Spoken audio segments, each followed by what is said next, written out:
There are places on our planet that are so dangerous, so protected, or so mysterious that they are completely off limits.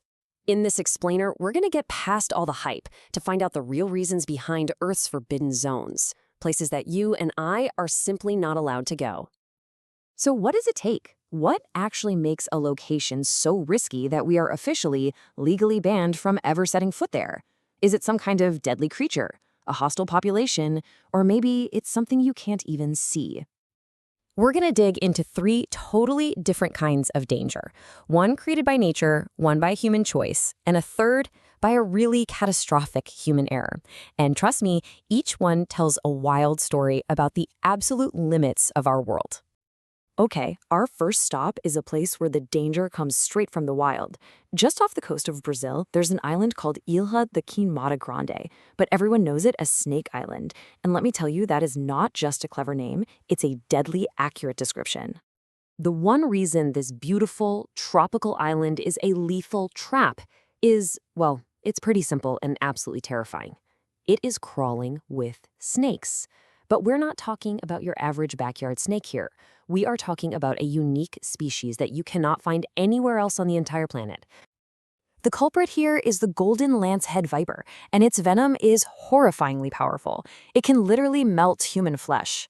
See, these vipers mostly hunt birds, so their venom had to evolve to be incredibly fast-acting, to kill their prey before it could fly away. It's so potent, actually, that scientists are now studying it to see if it can be used to create life-saving drugs. But what really turns this island into a perfect natural fortress is just the sheer number of these vipers. Some people estimate there's one snake for every square meter in some parts of the island. Now you combine that with a super dense, tough jungle, and you can see why the Brazilian government's ban isn't just a suggestion, it's a life-saving law. Next up, we're moving to a forbidden zone where the danger isn't an animal, but a human choice. This is the story of a tribe that has decided to stay completely, totally separate from our modern world. Way out in the Indian Ocean is North Sentinel Island. It's home to the Sentinelese people, and they've lived there for something like 60,000 years. Their chosen isolation makes them one of the most mysterious and also one of the most vulnerable populations on Earth. So the reasons this island is off limits are actually twofold.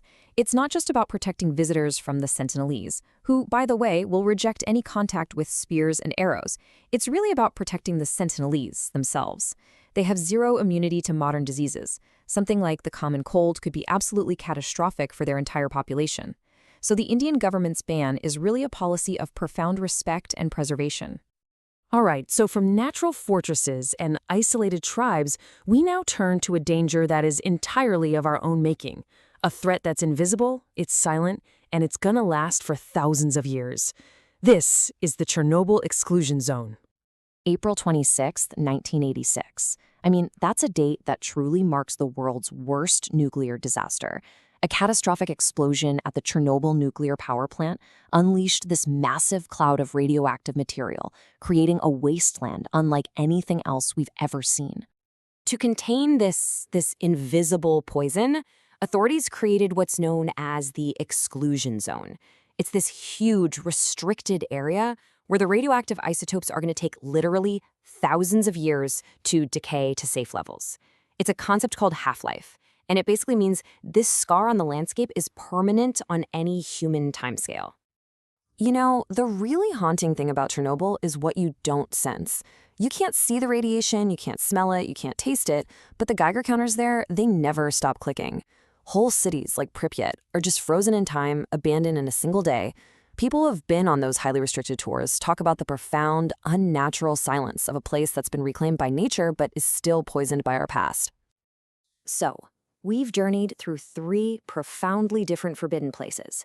Now let's just step back for a second and compare the real core reasons why these zones are and absolutely must remain completely off limits. When we lay them all out side by side like this, the reasons for each ban just become crystal clear, right? For Snake Island, it's a pretty straightforward response to an extreme natural hazard. For North Sentinel Island, it's all about the complex protection of a unique human culture. And for Chernobyl, it's about protecting ourselves from an invisible technological hazard that we created. When it comes down to it, these forbidden zones really represent the very edges of our map. They're these stark reminders that, despite all our technology and our desire to explore everything, there are forces out there, natural, human, and of our own creation, that put up a definitive no entry sign in our path. Which brings us to a final question, and this one's for you. Knowing the real reasons, the flesh-melting venom, the fiercely protected culture, the invisible radiation, does that allure of the forbidden still call to you? Would you dare? It's something to think about. Thanks for joining us for this explainer.